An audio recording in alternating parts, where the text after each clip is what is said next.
Okay.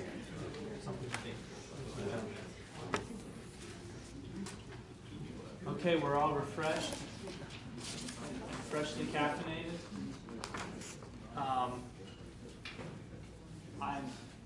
I'm thrilled to introduce Mr. Schwitzgebel, although now I have to ask you too. Am I saying your name wrong?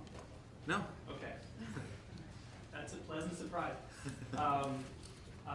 Professor Schwitzgebel is a professor of philosophy at UC Riverside, a little bit down the road from here. He's written extensively on self-knowledge, where he argues that we don't have much of it. On the nature of attitudes, he argues that attitudes are expressed in your choices more than in the words that come out of your mouth. I suppose that there might be some connection between the talk we just heard and that part of your view. And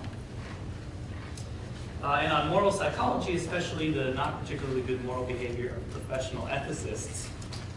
And he's written a little bit on classical Chinese philosophy. His most recent book is Complexities of Consciousness, and we happen to know he's also working on some short story fiction, which we've gotten a lot of enjoyment out of in the seminar. Please welcome Mr.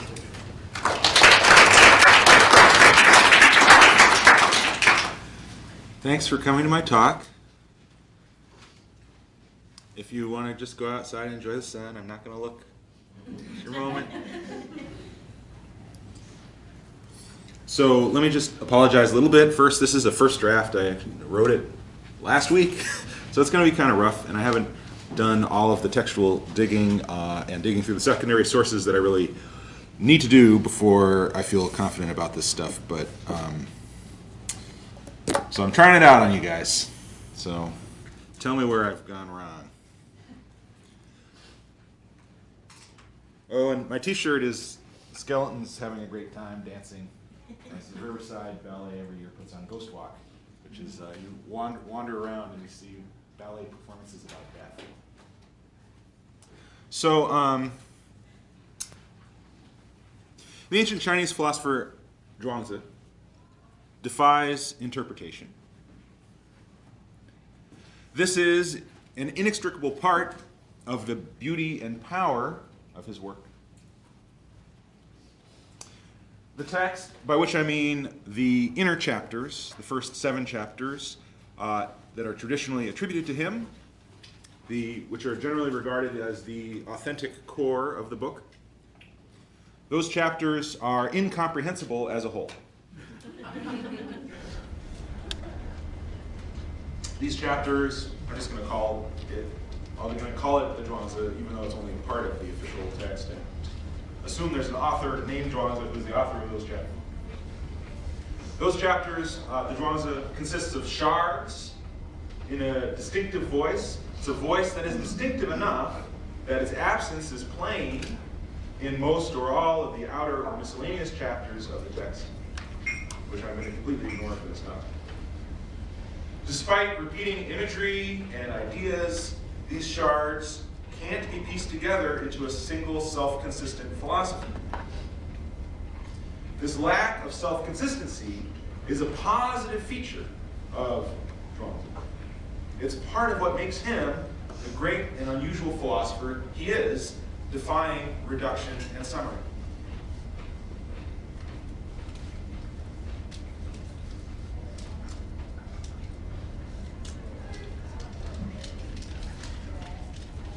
So we don't know exactly when in the history of the compilation of the text the inner chapters took their present order, but the opening passage of the text, as it now stands, is a striking introduction. So I'm going to read an extended quote here. There is a fish. This quote is Brooks Boren's translation with maybe I made a couple changes. There's a fish in the northern oblivion named Minnow, and Minnow is quite huge, spanning who knows how many thousands of miles. He transforms into a bird named Breeze, who has quite a back on him, stretching who knows how many thousands of miles. little ellipsis there. The equalizing joke book, a record of many wonders, reports, when breeze journeys to the southern oblivion, the waters ripple for 3,000 miles. Spiraling aloft, he ascends 90,000 miles and continues his journey for half a year. It's a galloping heat haze. It's a swirl of dust. It's some living creature blown aloft on a breath of air. And the blue on blue of the sky, is that the sky's true color? Or is it just the vast distance going on and on? Without end, that looks that way. When breeze looks down, he too sees only this and nothing more. End quote. So let's suppose it's an important part of the text's design and it starts this way. It's an odd start for a book of philosophy. For one thing, it's obviously false. Of course, there's no such giant fish that turns into a giant bird, and there probably never was a text called the Equalizing Joke Book that Zhuangzi supposedly drew this story from. I'm not sure. Joke book might not be quite the right word here. It's anyway, the story is absurd. It's absurd. It's also a parable. A little bit further along, the passage continues, and here I'm going to do another long quote. The cicada and the fledgling dove laugh at him. That is, laugh at breeze, this bird flying 90,000 miles south. The cicada and fledgling dove laugh at him, saying, "We scurry up into the air, leaping from the elm to the sandalwood tree, and when we don't quite make it, we just plummet to the ground. What's all this about ascending 90,000 miles and heading south?" A small consciousness cannot keep up with a vast consciousness. Short duration cannot keep up with long duration. How do we know? The morning mushroom knows nothing of the noontide. The winter cicada knows nothing of the spring and autumn. This is what is meant by short duration. In southern Chu, there is a tree called dark genius, for which 500 years is a single spring, and 500 years is a single autumn. In ancient times, there was even one massive tree whose spring and autumn were each 8,000 years long. Nowadays, Huangzi, this is a person who's reputed to have lived 800 years. Huangzi alone has a special reputation for longevity, and everyone tries to match him. Pathetic, isn't it? That's the end of that quote. So as I read it, this passage serves at least three functions. First function is that it signals that what Zhuangzi says is not to be taken at face value. Zhuangzi emphatically does not do philosophy in the way Aristotle or Kant does philosophy, by laying out a series of statements that are presented as truth. In fact, throughout the text, Zhuangzi uses a huge variety of devices to dislodge the typical reader's general assumption that philosophical texts are in the business of stating truths. He makes seeming assertions, and then he raises objections or questions about those assertions, which he fails to resolve. Much of the text is in quotation from people whose wisdom we might wonder about: a butcher, a speaking tree, a madman, a convicted criminal with an amputated foot, a hunchback woman, miscellaneous dubious sages with bizarre names, and especially Confucius, who says a mix of things, some Confucian, which Zhuangzi would presumably reject, some seeming to endorse views that you might attribute to Zhuangzi, and who regrets his own lack of wisdom. Zhuangzi uses humor, parody, paradox, absurdity. He explicitly contradicts himself. He seems to say almost nothing with an entirely straight face. The flying minnow bird is just the start of this.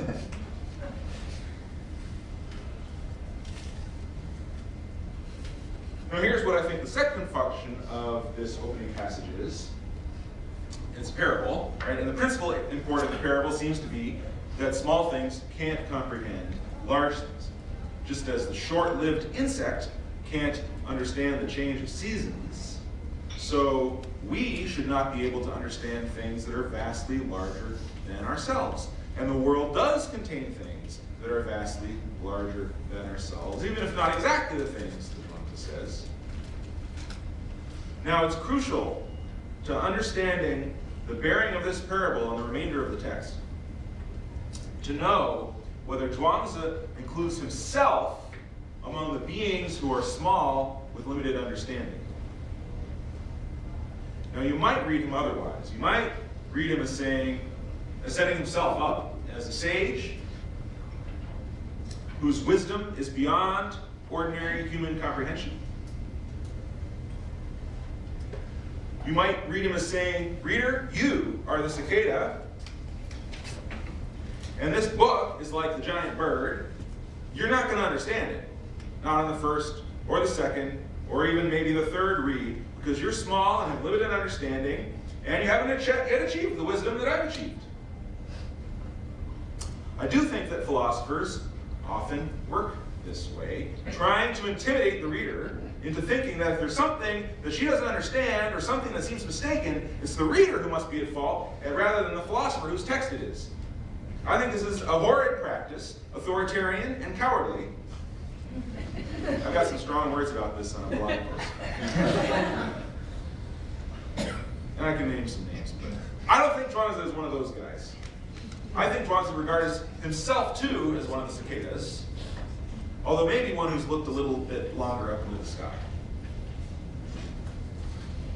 Now, if that's correct, that would explain the first feature of the text I pointed out, Zhuangzi's constant self-undermining. He doesn't want the reader to take his own words as authoritative, the opposite. Presumably, he wants the reader to find philosophical value in reading the text, but he works constantly to undermine our tendency, when we're reading philosophy we enjoy, to accept the text that we enjoy as truth. The text is just too full of explicit self-doubt, too absurd, too self-contradictory for it to be truth. It is literally, as a whole, incomprehensible. As incomprehensible as the world itself, at least to little doves like us. If I'm correct, even Zhuangzi himself could not fit the text together into a coherent whole. Zhuangzi himself understands neither the world nor the entirety of his own whole splintered text. There is not beneath the text a single coherent message that could have been stated plainly and obviously if Zhuangzi had wanted to. So I'm going to develop that point more in connection with Zhuangzi's passages about death and self. But for now, just consider this. Zhuangzi presumably is either presenting himself as a limited animal, baffled by the greatness of things, or as someone of great understanding, by whom we of lesser understanding should be baffled. And I think there are at least tentative reasons to accept the former of those two views. Now here's the third function of this passage. It introduces two themes that recur throughout the text, in addition to the recurring theme of limited human understanding, and that is the themes of self and death. In the first two sentences of the text, a giant minnow transforms into a giant bird. This will not be the first cross-species transformation in the text, and it raises the question of what, if anything, remains constant throughout such transformations, and whether we ourselves could undergo radical transformations while continuing to exist.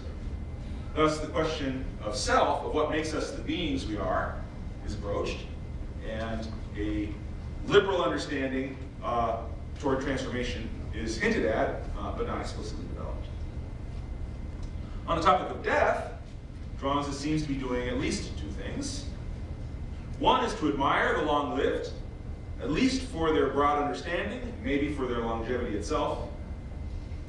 And another is to challenge our own attitudes toward longevity. Viewed in a large enough perspective, even an 800-year life is not that long, not really much different from what we would consider to be a brief life. So there's a lot of stuff going on in that fascinating passage.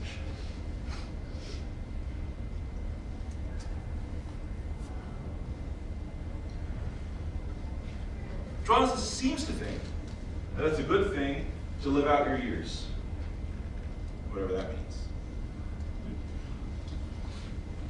This view is, I think, a genuine strand in the text, though there are other strands that problematize it, which I'll be getting into, and it's not totally clear what it amounts to. When I say the text is incomprehensible, this is the sort of issue that I have in mind. I'm not going to say that individual passages are incomprehensible. I'm not interested in saying that all ways of reading the Zhuangzi are equally good or bad. So I'm going to use this case, walk you through this case as a way of demonstrating my general interpretive strategy for the Zhuangzi, as well as its being intrinsically interesting. So let me give you some of the evidence that this is a genuine strand in the inner chapters.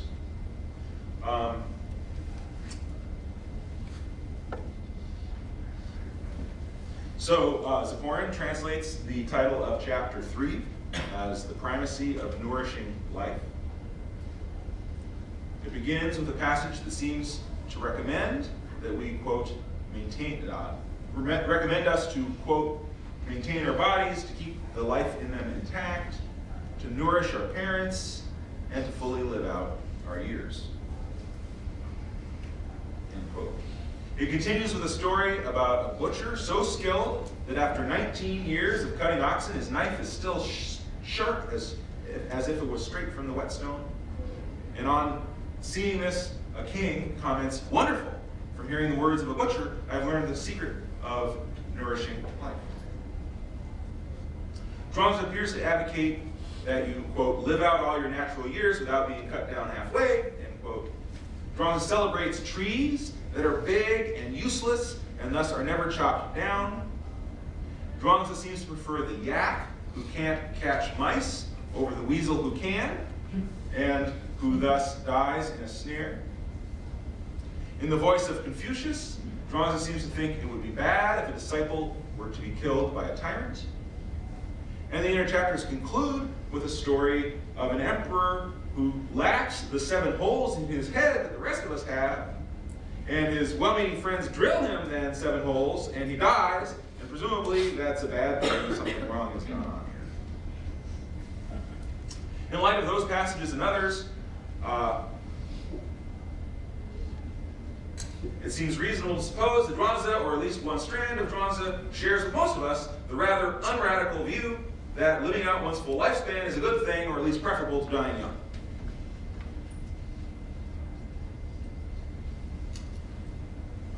Yet, though the sage likes growing old, the sage equally likes dying young in another passage.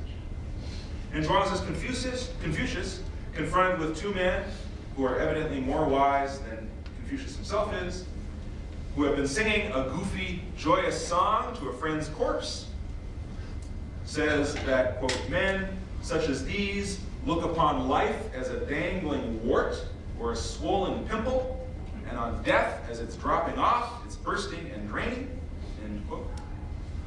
Zhuangzi also says, quote, the genuine human beings of old understood nothing about delighting in being alive or hating death. They emerged without delight, submerged again without resistance. Swooping in they came, swooping out they went, and no more. End quote. Royal Relativity, or King Extreme, who seems to speak for Zhuangzi, says that, quote, even death and life can do nothing to change the consummate person. And those characters have been translated in various ways, but another translation is make no difference to the consummate person, have no effect on the consummate person, alter nothing in the consummate person. Life and death do not do those. On the face of it, it seems like Zhuangzi is saying in some places, or at least assuming, that we should prefer living out our years to being cut down early, while in other places he seems to be portraying sages and other sorts of superior people as not preferring long life over death. So how might we reconcile these apparently competing strands in the text? So one possibility has been suggested by E.C. Graham. I'm not sure this represents his final view. He says a few different things, but it's a possibility that you can get from some of reading Graham. Phrases like nourishing life and living out your years are familiar in the ancient Chinese context from the Yangist school of philosophical thinking. According to the Yangists, one's primary aim as a person should be to nurture the body and nourish life, especially your own body and your own life. These strands and phrases, Yangist-seeming phrases in the text, might reflect a residue of Zhuangzi's early thinking in his career, possibly reflecting youngest schooling before he matured into more equanimity about the prospect of death. So they represent different stages of Zhuangzi's thought. Another possibility suggested by Robert Allinson is that different strands of the text might speak to readers at different levels of enlightenment.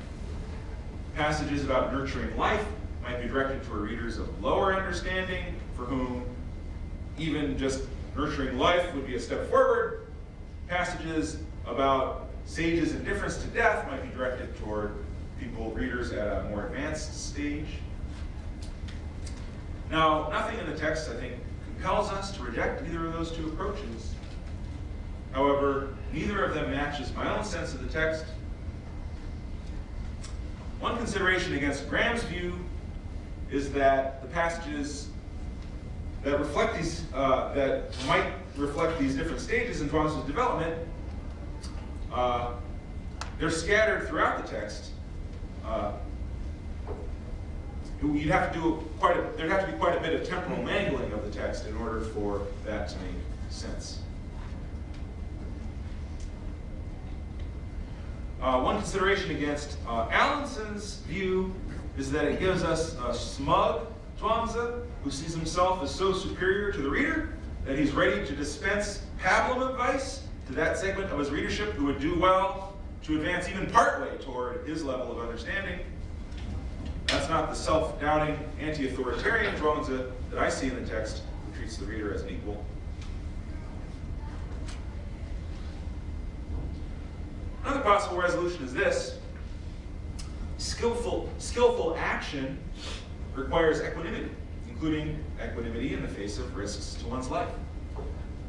Skillful responsiveness to nature can help one live out one's years rather than being cut down early.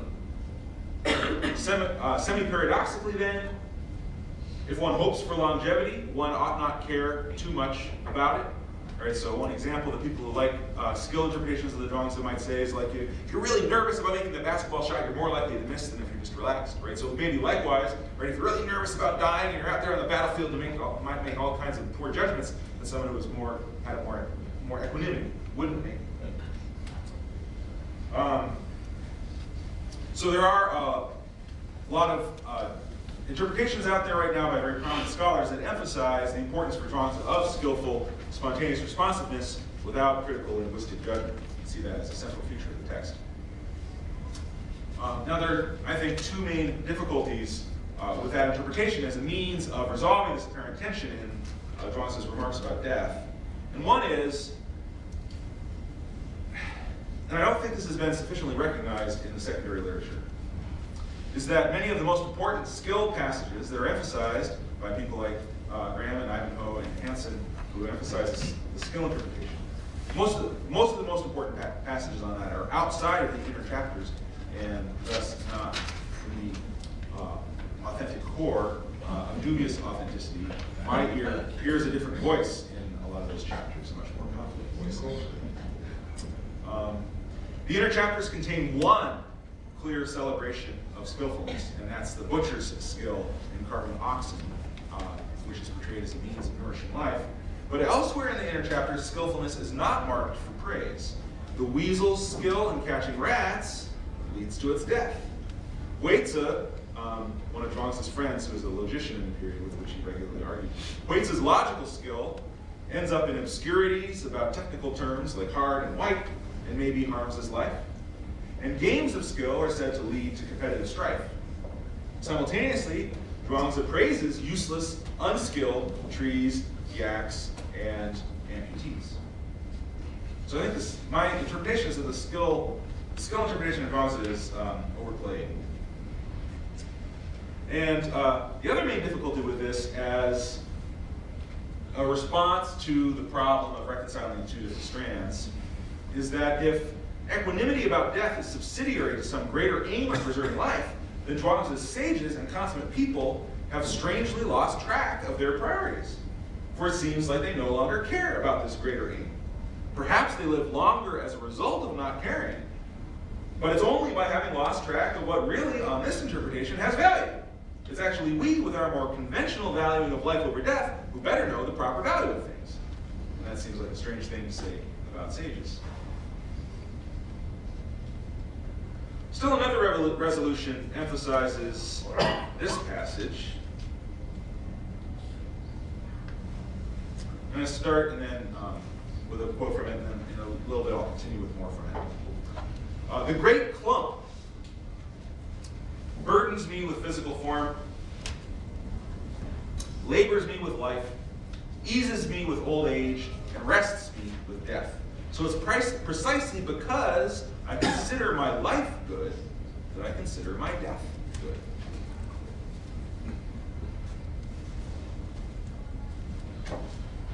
So at first, that sounds like an argument. And at first pass, you might think it's something like this. Life is impossible without death, so if I value life, I must value death. But if that is the argument, it's the poor argument. Perhaps life as we know it is impossible without death at some point as a resolution. Nonetheless, a long, healthy life of 80 years is perfectly conceivable. And nothing about the necessity of death seems to require that I not prefer a long, healthy life of 80 years over a short life of 20. Which is exactly the problem that we're facing in confronting these different strands in the texts. If we take the sage at face value as liking dying young, the sage doesn't appear to have that preference, and nothing about the necessity of death at some point prevents one from having that preference. Another possible reading of this argument emphasizes that physical form is a burden, life is a labor, old age is an ease, and death is a way of resting.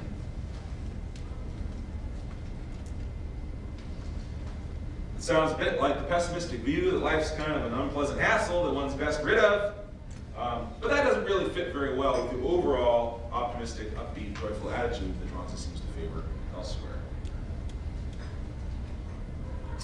So the passage continues, ending with a remark that I previously paraphrased above. So let me quote. You may hide a boat in a ravine or a net in a swamp, thinking it's secure there.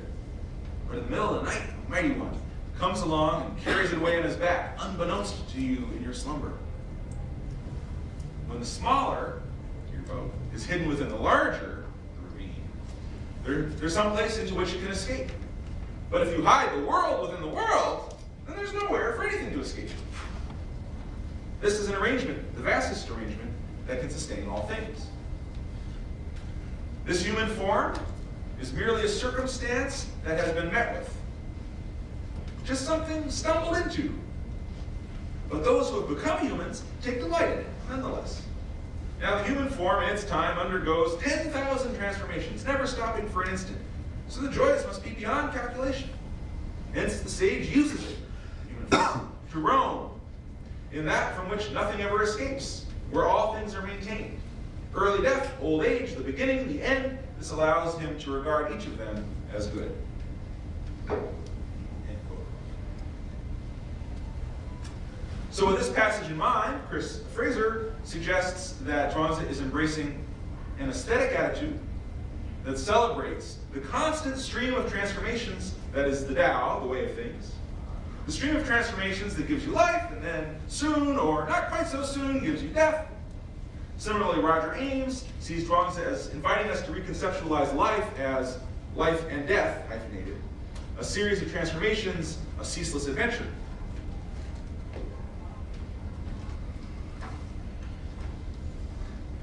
Now, despite the merit of these transformations, especially as approaches to that particular passage, they do seem to strain against the substantial thread in Zhuangzi that seems to favor nurturing life and living out one's natural span of years rather than being chopped down early. If every transformation is as good as every other, why not see chopping down as just another transformation? Why not celebrate the weasels dying in the net, the trees being cut down and shaped into boards by an energetic carpenter who changes them into someone's house,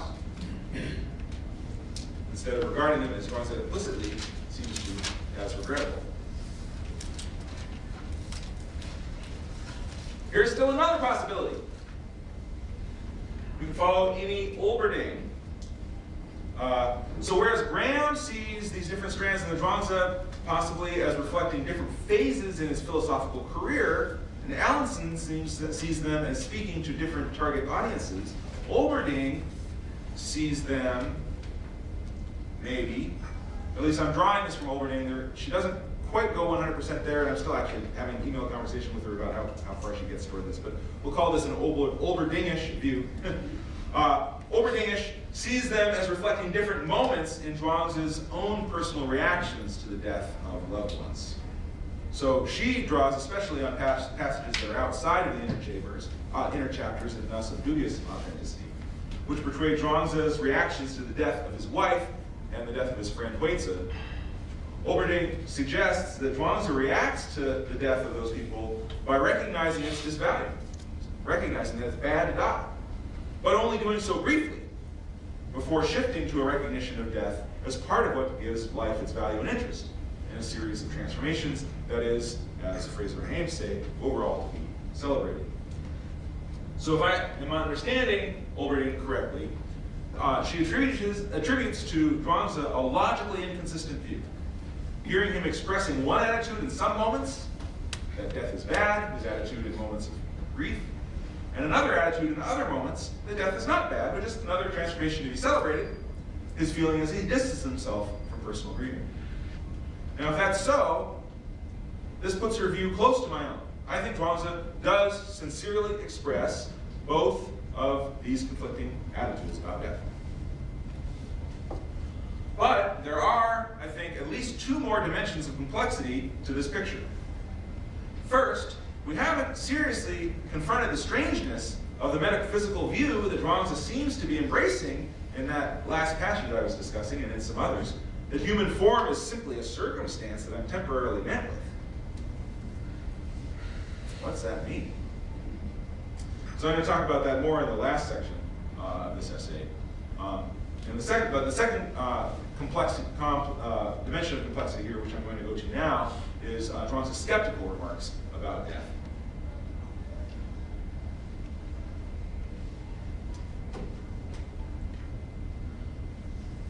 So Zhuangzi sometimes embraces radically skeptical views, or expresses them at least, especially but not exclusively in chapter 2, the equalizing assessments of things or the sorting that evens things out.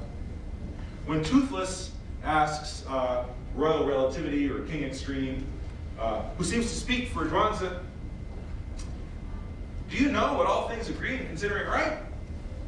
Royal Relativity replies, how can I know that?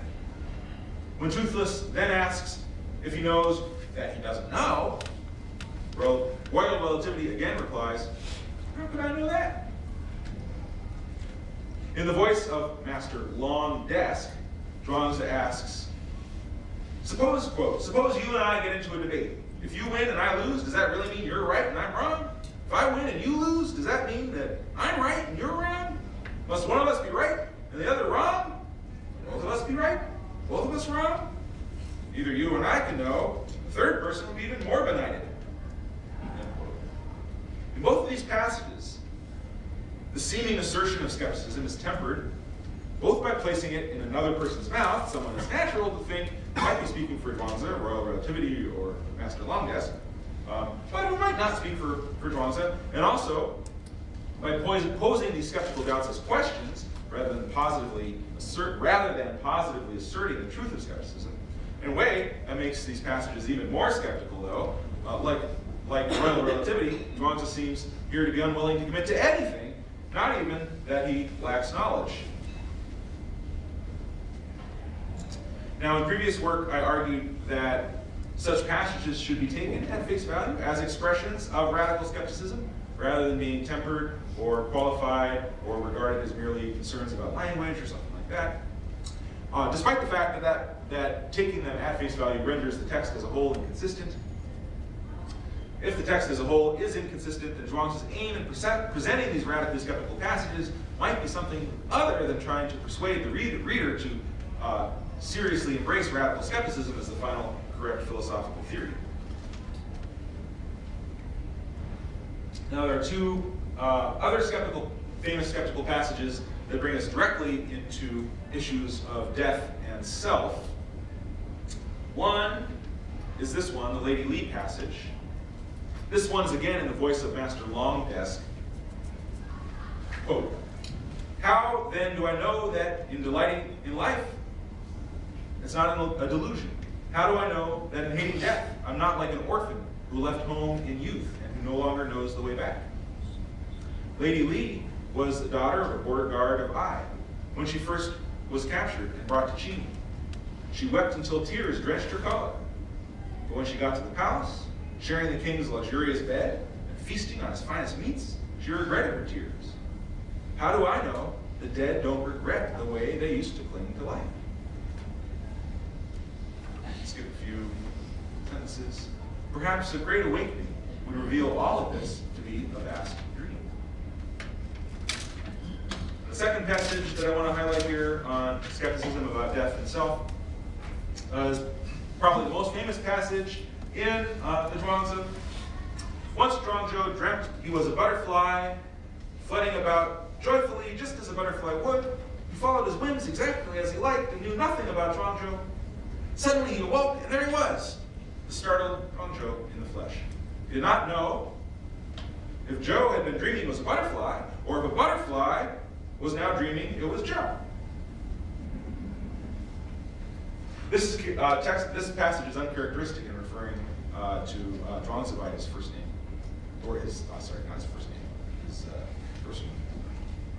Surely Zhou and a butterfly count as two distinct identities. Such is what we call the transformation of one thing into another. So those are two skeptical passages about death and self. The Lady Lee passage starts with Master Longdesk seeming to admit that he hates death. He then raises doubts about the grounds of his hatred.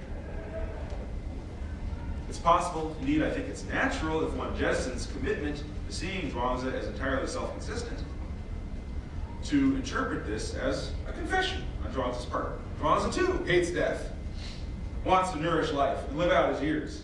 He's not like the genuine human beings he celebrates elsewhere in the text who emerge with delight, emerge without delight and submerge without resistance, or the men who see life as a swollen pimple and death as draining it.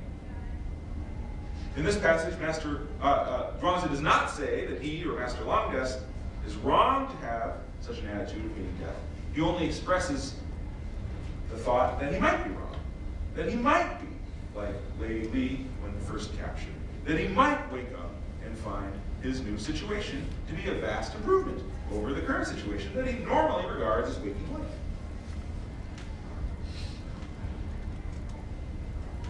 So I believe I hear not just two, but three distinct voices in the text. One that takes for granted that nourishing life and living out your years is preferable to being cut down early. One that values life and death equally, that sees nothing to regret in dying young. And one that hates death, but entertains doubts about the wisdom of that hatred. I'm not proposing that these are three different authors. There's a commonality of philosophical style among them, and all three voices weave together throughout the text. I'm proposing instead that Zhuangzi, like many of us, is ambivalent, inconsistent, confused, can't quite see how everything hangs together, and the text reflects this in an open, self-revealing way. Zhuangzi is not offering us the true theory of things and the one right way to live. He's sharing his wonder and bafflement.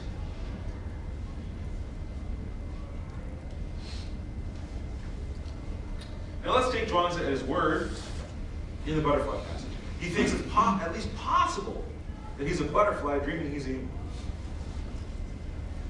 Now, bracketing some of Saul Kripke's worries about metaphysical versus epistemic modality, this passage suggests that Zhuangzi does not regard himself as necessarily or essentially human. This, of course, fits with Zhuangzi's remark quoted earlier that human form is merely a circumstance that has been met with.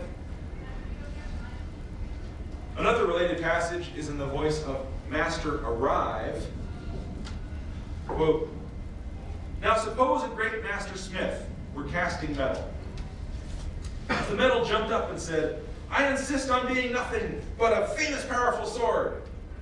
The smith would surely consider it to be an inauspicious hunk of metal. Now, if I, having happened to stumble into human form, should insist, only a human, then the maker of changes would certainly consider me an inauspicious chunk of mercy. So now I look upon all heaven and earth as a great furnace, and the maker of changes as a great blacksmith. Where could I go? That would not be all right. All at once I fall asleep. With a start, I awaken.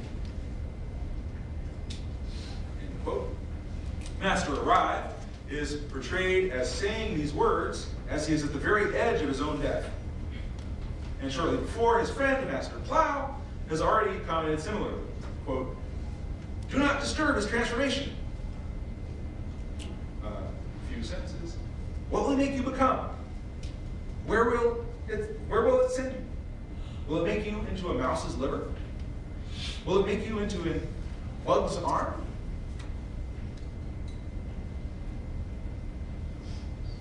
These passages envision radical changes in form, while the self, or the I, or something like that, remains. I might wake up to find that I'm a human, and then, which I wasn't before, and then I might wake up again to find I'm something else, like a bug's arm. If we take the passages at face value, Zhuangzi seems to be envisioning a reawakening of consciousness after some of these changes. The Lady Li passage suggests that there might even be memory of one's previous form, regret for the way you previously clung to life.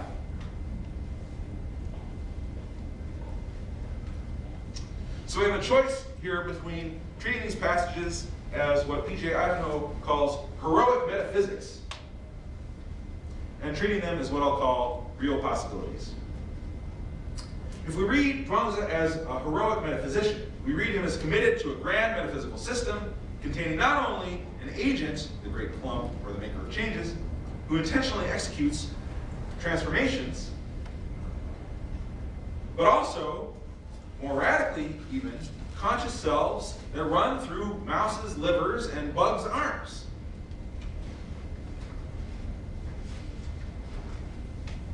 Possibly even recalling their former lives. Two features of the text, I think, speak against reading Zhuangzi as a heroic metaphysician of this sort. One is that he spends no time developing and defending this radical metaphysics. You'd think that if Zhuangzi literally thought that bugs' arms were conscious, he'd give us a better sense of how this works, how it fits into a larger, maybe panpsychic picture, and why we should accept such an unusual picture as true. He does no such thing. The other reason to doubt the heroic interpretation is Zhuangzi's skepticism. Heroic metaphysics is an enterprise of the boldly self-assured who think they've discovered the ultimate nature of reality. Whereas Zhuangzi seems to think that the ultimate structure of reality is elusive, possibly beyond human comprehension. Zhuangzi says many absurd, or at least absurd-seeming things, which he presumably doesn't expect the reader to take seriously as literal truth. The opening passage about the fish bird among them. So perhaps these passages are the same. And yet I doubt that Zhuangzi means these passages as mere absurdities. Maybe the idea that one might literally waken after death to discover that one's a bug's arm is a little bit of colorful fun, but the idea that our consciousness might in some way survive our bodily death, merging somehow into nature or arising in a new form, that's not a historically unusual view. And it's a defensible enough skeptical thought that what one now regards as waking life might indeed be a dream to which one will awaken from a different reality. So although I think it attributes to Zhuangzi too much confident metaphysics to insist that he's committed to the truth of an awakening after death, or to continued survival in another form, either a higher reality or a lower reality, and those are different positions that are not consistent with each other. So although I think it's reasonable to think that he thinks they're possibilities, it seems entirely consistent with Zhuangzi's view to say, well, okay, he doesn't think these maybe necessarily are definitely going to happen, but they could, and maybe that provides some genuine comfort. This skepticism in the face of death of yourself or of your loved ones.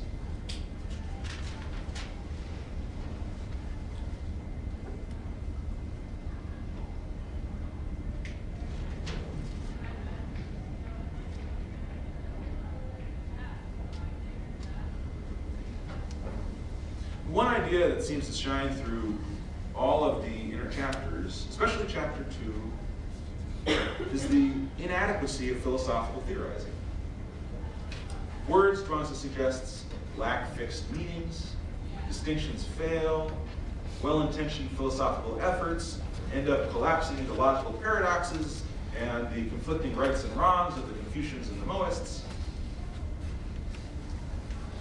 If Zhuangzi doesn't indeed think that philosophical theorizing is always inadequate to capture the complexity of the world, or at least always inadequate in our own small human hands, then he might not wish to put together a text that advances a single philosophical theory. He might choose instead to philosophize in a fragmented, shard-like way, expressing a variety of different conflicting perspectives on the world, perspectives that needn't fit together into a coherent whole. He might wish to frustrate rather than encourage our attempt to make neat sense of it, inviting us to mature as philosophers, not by discovering the proper set of right and wrong views, but rather by offering us his hand as he takes his smiling plunge into wonder and doubt. That delightfully inconsistent Zhuangzi is the one I love, the Zhuangzi who openly shares his shifting ideas and confusions, rather than the Zhuangzi that most others seem to see, who has some stable, consistent theory underneath that for some reason he chooses not to display in plain language on the surface of the text.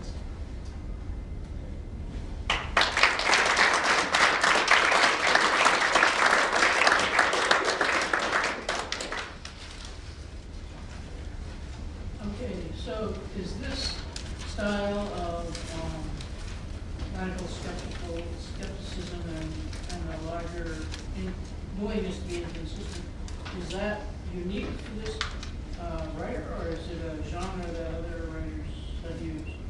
It's not that common in philosophy. I don't think that any of the other ancient Chinese philosophers ought to be interpreted that way, for example. There are strands of it, I think, in Wittgenstein and in Nietzsche, but it's not that common, I think. So yeah. Here are a couple of sub-areas where something like the phenomenon is found. Yeah, okay. Henry IV, Part 1 is bright and optimistic. Henry IV, Part 2, dark and pessimistic. Yeah. Henry V is a sequel to Henry IV, Part 1. You can read it optimistically and get the Olivier version of Henry V. Yeah. Or you can read it pessimistically and get the Brahma version of Henry V. And you can, and it's somewhat better to do this, try to explain the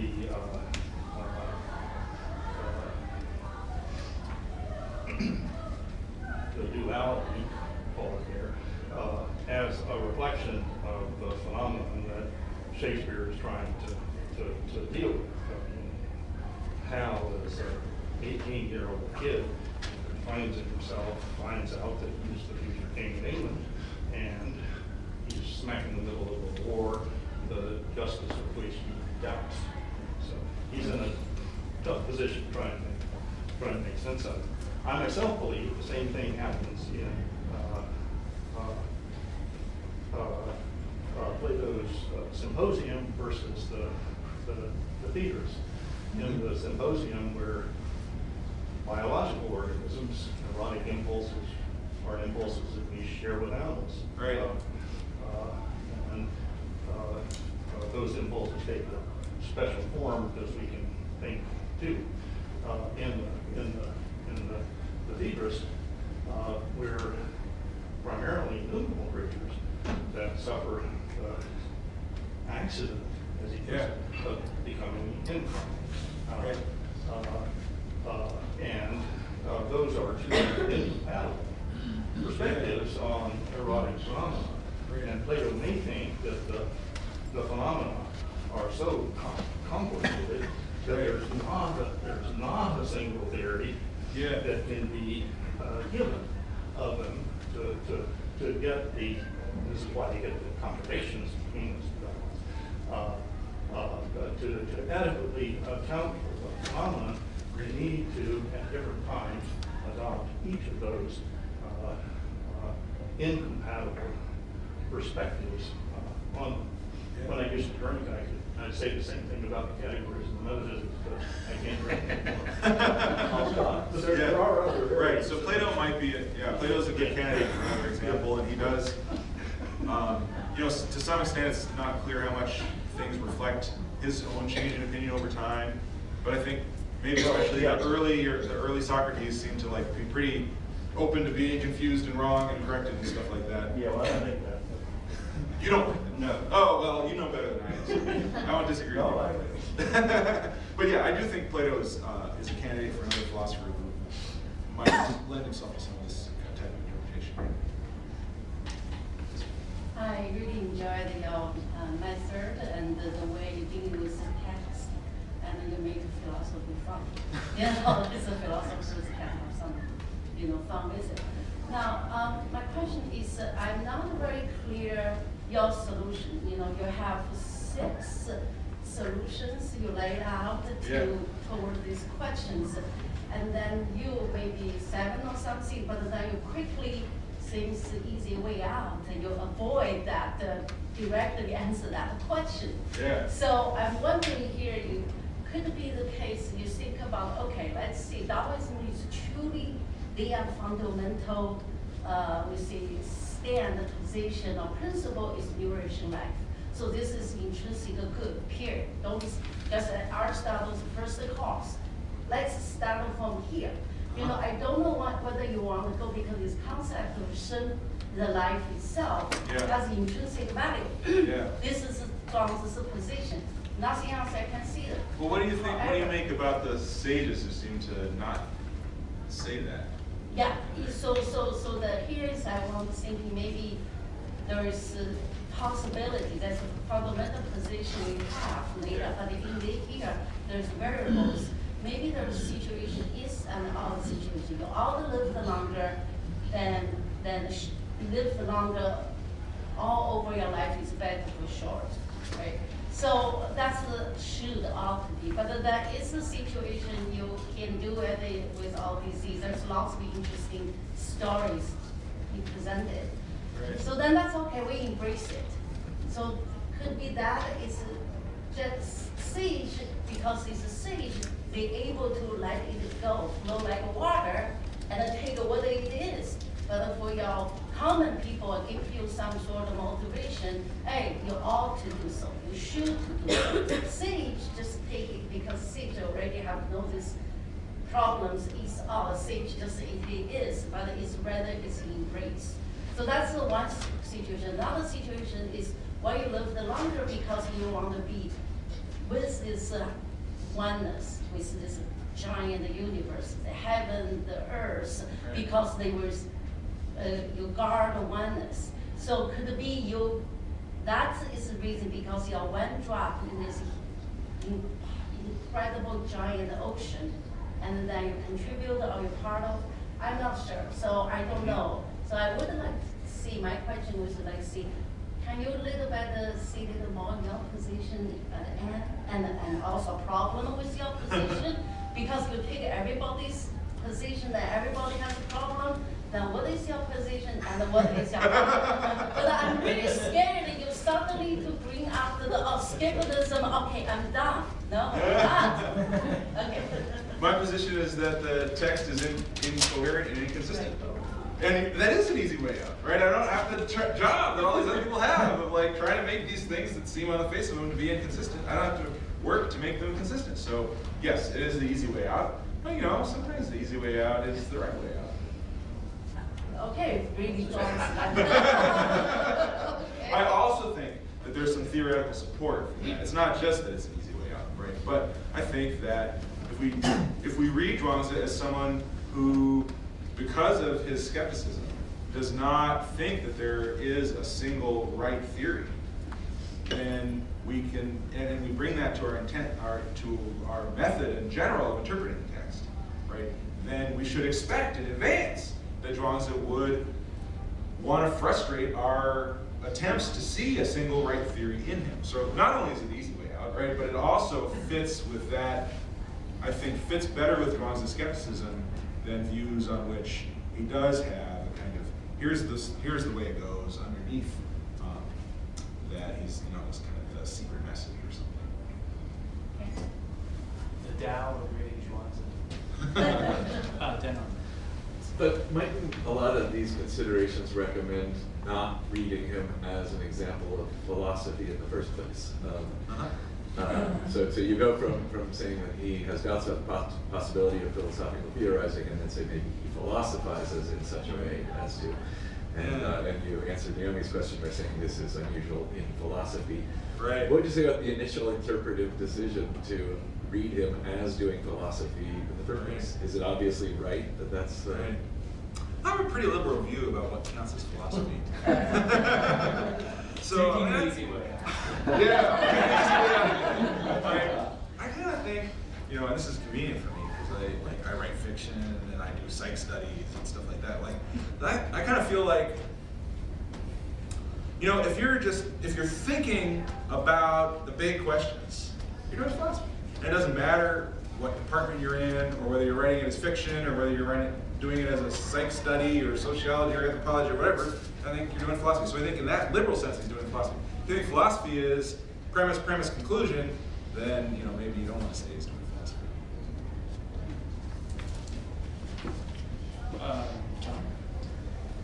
Thanks for working through all those different interpretations and dispelling them all.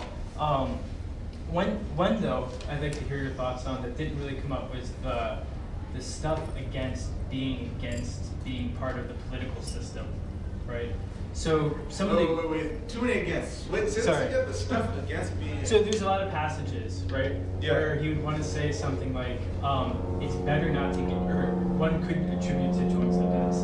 He's saying it's better to not get involved in political life because it's a quick death. Yeah, right. So there's all the passages with Yang Wen. Right. Comes in that you were mentioning, the uselessness. We can bring in some spurious stuff from the outer chapters about not dragging your tail in the mud and they not wanting to be. Right. So there it looks like you can come up with this political strand might say, we can explain the comments about not dying young because you want to avoid political death. But then we can also talk about living a long life because you're not going to be dealing with the political stuff. And then at that point, we can get to the third part, which is now as we are sort of useless, right, we can contemplate and appreciate and come to wonder and all that kind of stuff, right? So let's not talk about some of the passages in the outer chapters, right? Yeah. Those add to that. Right. But what about the Yan Hui and the uselessness? So is the idea that the only kind of death that's bad really is, you know, being killed because you were doing politics? Right, and I think that would go with the stuff about nourishing your life, Professor Ryan. Wait, so if the only kind of death that's bad is dying because you're in politics, then other types of early death would be fine. Would be fine. Right. But that sounds like it's in tension with generally nourishing life passages. Well, but you might not be responsible for those deaths. So should a transformation occur and you're sick, or Right. should you get cancer or something of this sort? Those would be okay because that's just part of the transformations. And unfortunately, you didn't have enough time to contemplate the wonderfulness. So, I mean, the rat dying in the snare doesn't sound political. It sounds more. Now, but you might say, well, look, he's being useful, therefore he's being political, or it's a, it's a parable, and the rat is really, the guy who's gone into politics or whatever. I don't know. I mean, that's interesting. I have to think about the passages. My hunch is it's not only political early death that's bad. I mean, I guess. Well, what do you think about the Yang stuff? I don't know if you I don't know read much. much of that stuff, but some of these phrases that he uses are very familiar from Youngism. And the Youngists definitely think that you don't want to die young because you get involved in politics, and maybe that's kind of the central function of the Youngist texts. But Yeah, at the same time, it's not just politics. You want to nourish your life by not overeating, and you want to, you nourish your parents' life, and that kind of to me, when I hear nourishing life and stuff like that, that's the kind of, it's a broader than just politics, and just it seems more natural to me to read it that way.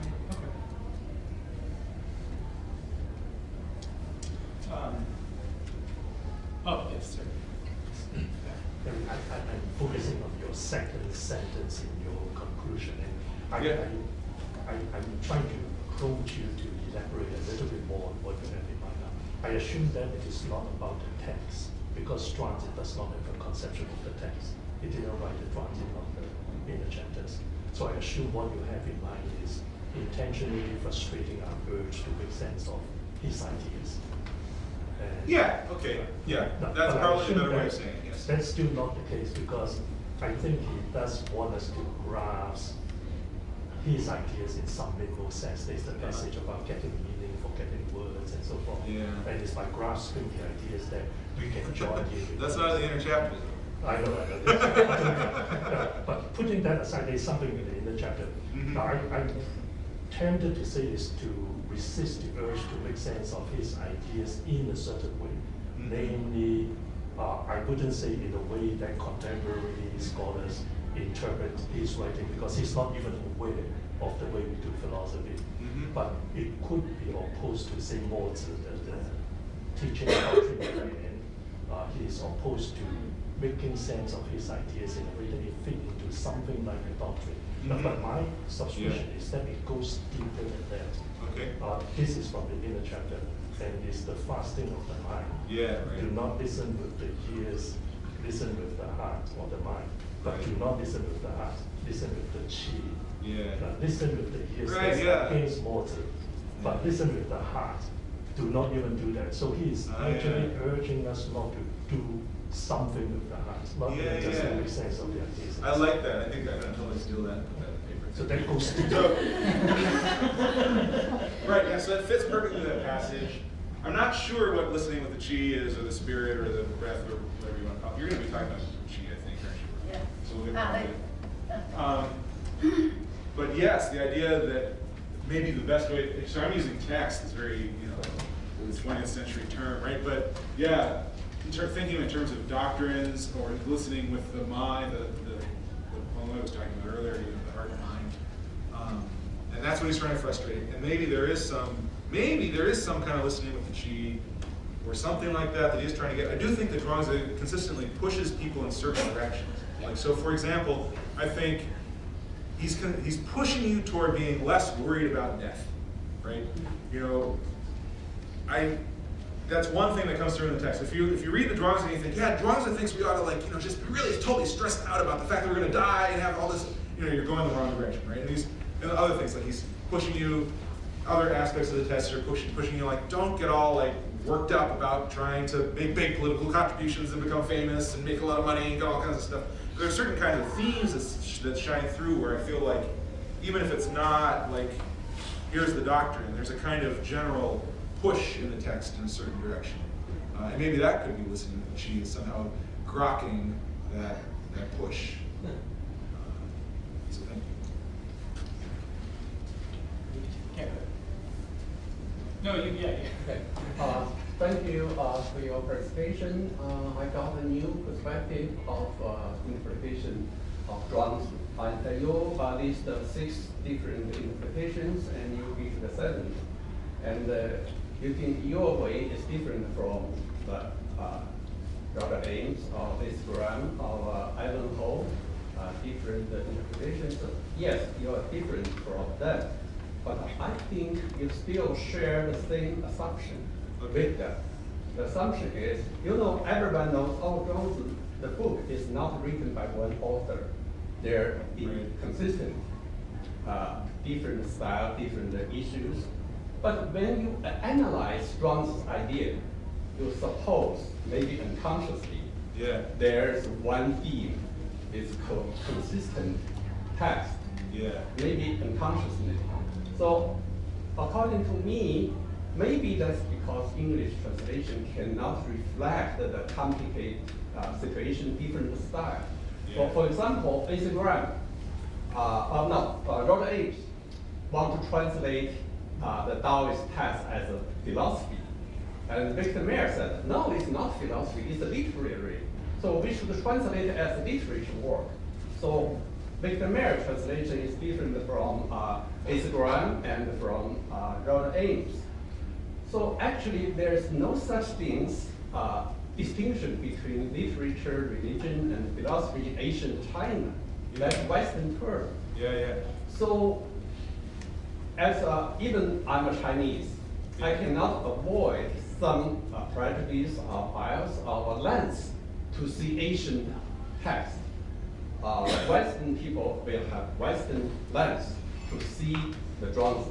Yeah. Okay, the lens could be religion or metaphysics, ontology, or theory of knowledge, something. And today, your lens is life and death and self. Actually, you didn't talk much about I self. should talk more. I should have talked a little more about Yeah. this. I left Okay. out some passages on that. The problem is here. I think, someone just think there are two ways, dualism. One way is there is a piecemeal collection, no theme, like Mueller said about philosophy. And someone unconsciously think that must be one theme. Yeah. Makes sense to us.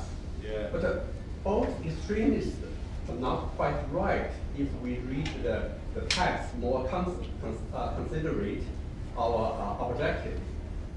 There are different themes and with different dimension. The first dimension is about the true life or mundane world. In the mundane world, Zhuangzi feels sad because we are not free. We are controlled by the practical life, literal, social, and ethical life. We are controlled. So Zhuangzi used the word meaning translated as destiny. Someone thinks that's fatalism. Actually, it's not. I translate it as given situation. It's a natural given situation. It's given by God. There is no hope. You have to follow God, ideal. But it's a natural given situation. So still, we can transform our mind to reach better situation. So in that mundane life, the death is not good. Dying young is not good. So in that way, we should try to we pursue the normal life and the full year of life. But Zhuangzi want to escape from that level. Have a spiritual freedom, not freedom in the world, but freedom, pure spiritual freedom. That's chapter 1. Chapter 1, part of chapter 6. And the first level I mentioned in mundane life, the chapter 3, and the chapter, especially chapter 4, and chapter 5, part of chapter 6 is about the mundane life.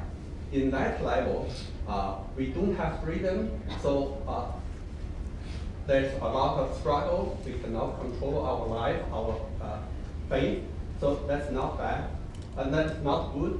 Then the second level, that's what we are talking. Most Western scholars are talking about skepticism, and also equalization of a lot of things.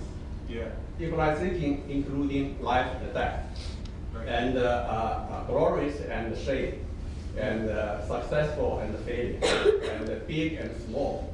So in the second level, so it's equalizing everything. The skeptical argument actually to show we don't know the truth exactly, so we better give up to pursue the longevity. Like you mentioned, the Lady Li.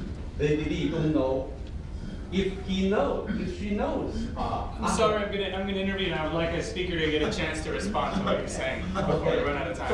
So please, let's hear her. Well, do you just want to put a cap on it, or like end it? You were. I hate to cut him off. Oh, I'm sorry. I too. I just wanted to get to the other people. Maybe there was a question. Maybe the question. Oh, my question is, it's not question of comments. Yeah. May I continue? Well, then we don't need to hear his response. Well, maybe I can just. I think it is. I would certainly confess that I'm coming at this as a philosopher who's like, the first instinct of most philosophers when they approach a historical text is, okay, what's the view? What's the argument for it? What's the single right way to interpret this as a philosophical position? Is it correct? Right? So that's my first instinct, and I think that's the general approach that the people I've been criticizing also take. And so then for me, it's kind of like, well, maybe I shouldn't be doing that. Right? Maybe I shouldn't be trying to find the one right thing underneath. But for someone who comes from a different perspective, that might not be at all surprising. Just like Chuck was saying, like you wouldn't expect maybe beneath Shakespeare, like here's Shakespeare's one theory. And I also think that there probably is something in the idea that, and again, I think we're seeing this with some of the discussions of Buddhism, that there's a kind of mundane sense of valuing things, and there's a kind of more spiritual or advanced or radical way of valuing things, and there's some truth in both, and maybe the text can reflect both of those. Now, as a Western philosopher, when you get that, you kind of want to say, okay, well, no, this one's the real truth, and this is, and then how do you reduce this to that, and then you get all these interesting, fun puzzles, right? But maybe you can resist that impulse.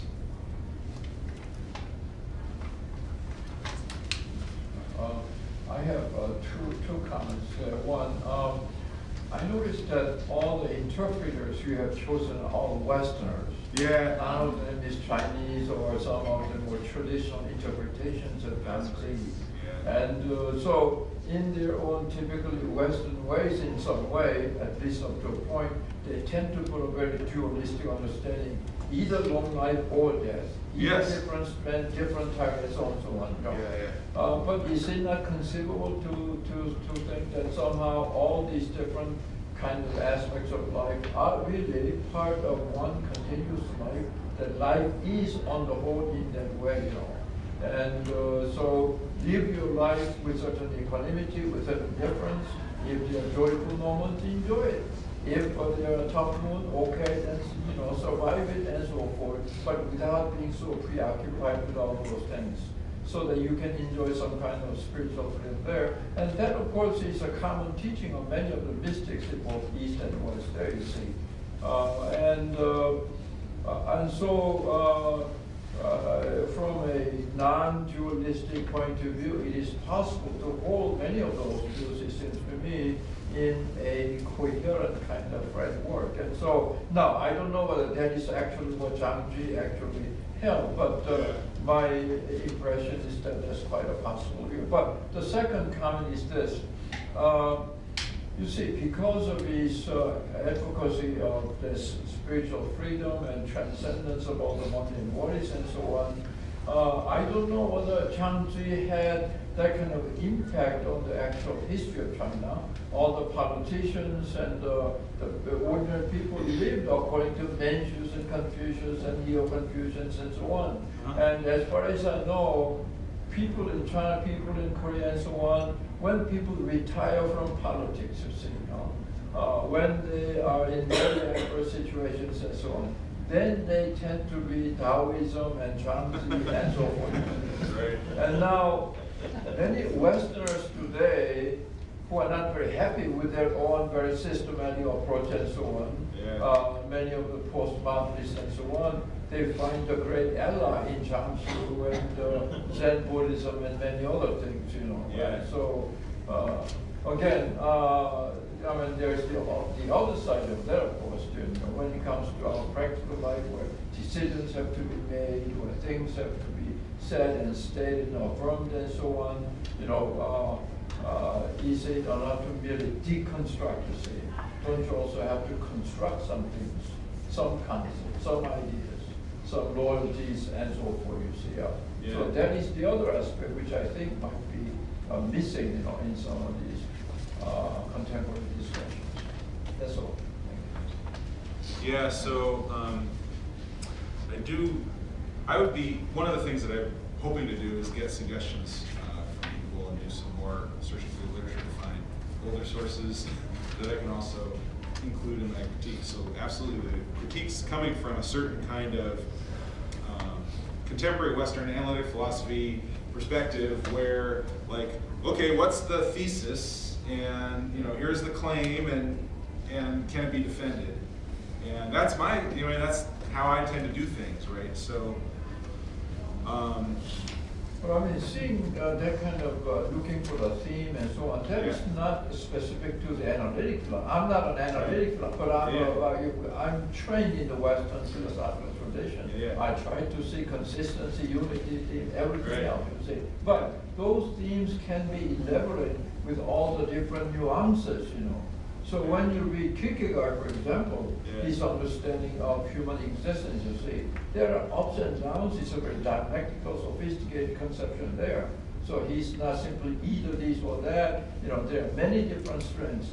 But at the same time, those strands are presented precisely as something to be made coherent, because human beings cannot just live a incoherent life, So there's no virtue in incoherence as such.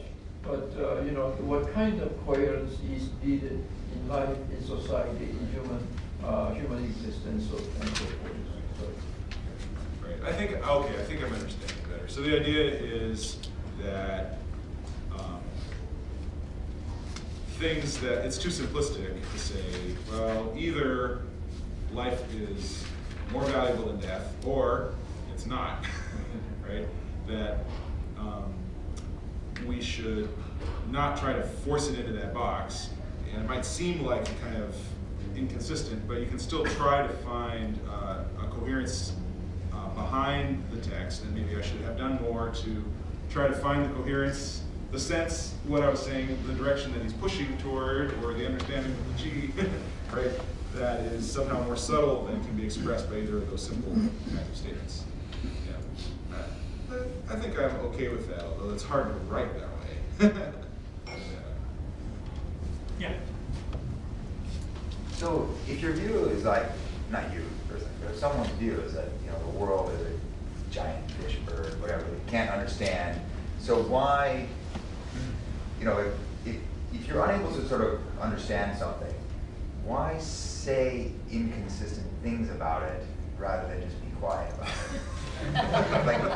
What's it? I mean, that's not supposed to be a rhetorical question. Like I assume there's some value still in saying inconsistent things about it rather than just being quiet about it. And I wonder, do you have a view on what that value is? Well, I think part of what Zhuangzi wants to do, I think Zhuangzi looks out and he sees Confucians and Mohists, especially, and logicians, who seem very confident about their very different views and are pushing in their directions and maybe kind of using a lot of resources and wasting their lives and harming people, doing their things out of this kind of self-confidence, like, here's the truth, with a capital T. And I think part of his aim is to kind of take readers who might be inclined in that direction. They're picking up a philosophical text, they're interested maybe in finding the truth with the capital T, right?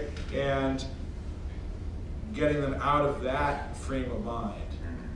So that is, I think, one positive function of the text. Thanks. One last question. Okay, my question now, after listening to some of these comments, is yesterday somebody in the audience asked Ann about whether the people that he was studying subscribed to logic, and he said, oh yes. But maybe the cultural difference is not so much whether you can do logic and think logically, but whether you value this kind of, lack of cohesion as a genre or as a way of thinking. Yeah. And even though you can be logical, but you deliberately abandon a certain part of that Western. Yeah, I think that might be some truth in that, right? I wonder if this all, but I am not, after you get past unification, I really know not. But my sense is that in the pre-unification period, there was much more, the philosophers were, in a certain way, more Western and more approachable, because they're saying, here's the one simple truth, right? Moza has his, and, and then afterwards, there's more of a tendency to say, well, you know, there's some truth in the Taoist stuff, and there's some truth in the Confucian stuff, and you kind of make them fit together a little more than it might seem on the surface. You're talking about Western thought? I'm talking about in the later Chinese tradition. Later Chinese. Right? So,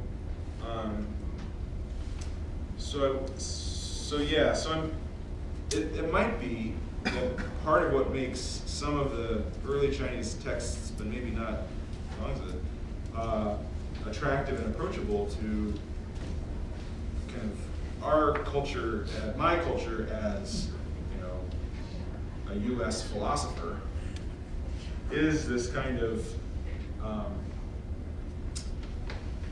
trying to find out, you know, whether a certain stateable proposition is true, right? And what arguments, what can be said in support of it, what can be said against it, and being resistant to the idea that you can fling out a bunch of inconsistent things and say, well, you know, there's kind of some truth in all, and we don't need to worry about exactly how it all fits together precisely in this really logically rigid way. You can be like that without like embracing contradictions as true or whatever. And this cultural difference can be, doesn't have to be a whole society, it can be a school of thought. Mm-hmm. Yeah. Or a historical period. Right.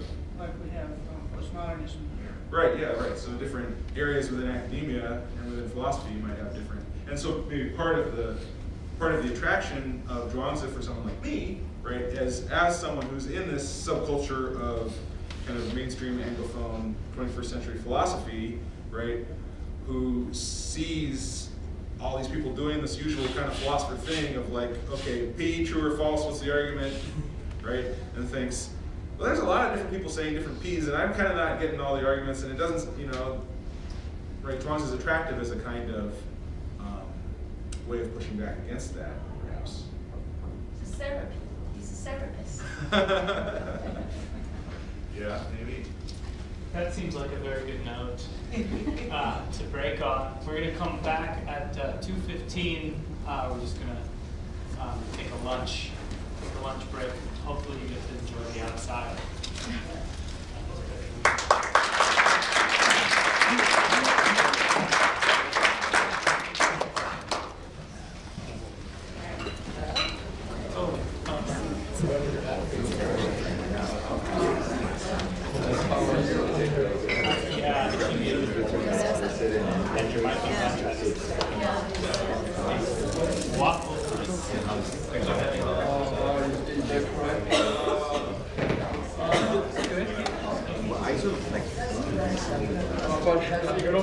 You're coming back to the second? No.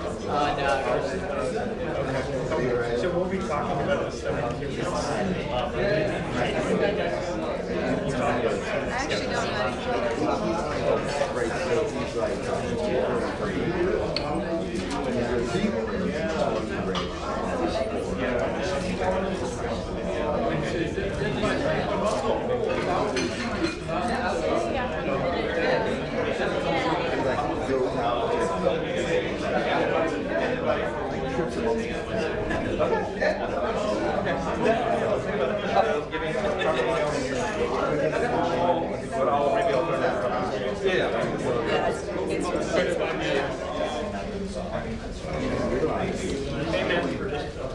Of course, yeah. There may be brunch on ice now. I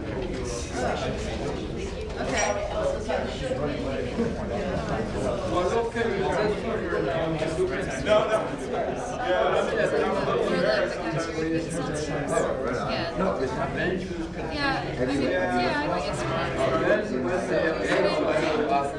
know, it's fine, I guess. But yeah,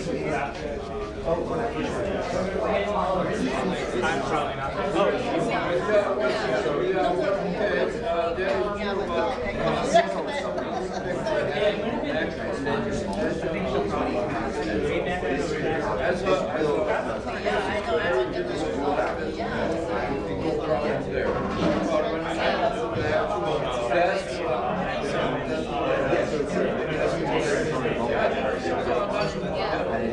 I mean, couldn't you say that all of the, even for like Buddhism in general, it's supposed to be self-interest, right? Because the whole idea is that you don't want to be suffering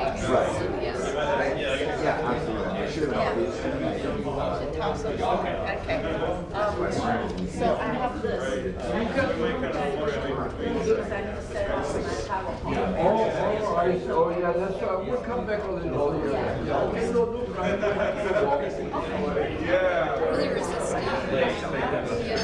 Very crowded down there. Yeah, all right, sure, no problem. So I will come back, set up my thing. I have a US because I'm Selfish,